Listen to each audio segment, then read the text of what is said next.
শুভ নববর্ষ সবাইকে, শুভ সন্ধ্যা সবাইকে। আজকে একটা ছোট্ট রিল আপনাদের সবার সাথে শেয়ার করছি। সেটা হচ্ছে আমার বড় গোপালে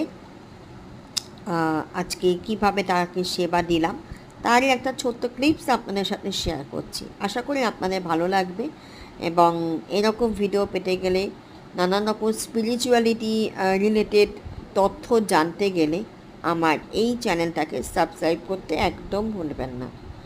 তো এটা ছিল আজকে গোপালের সেবা। প্রথমে স্নান করিয়ে নিলাম তাকে, তারপরে গা মুছিয়ে পরিষ্কারভাবে তাকে নতুন জামা পরিয়ে, গয়না পরিয়ে এবং তাকে মিষ্টি নিবেদন করে আজকে পুজোটা সারলাম। এরকম রোজই করি এবং এটি আমার শাশুড়ির গোপাল, বহু পুরনো গোপাল। সবচেয়ে কত দিনের গোপাল সেটা আমার জানা নেই, কিন্তু বহু বছরের গোপাল এবং এই গোপাল কিন্তু খুব জাগ্রত। যা মনস্কামনা করবেন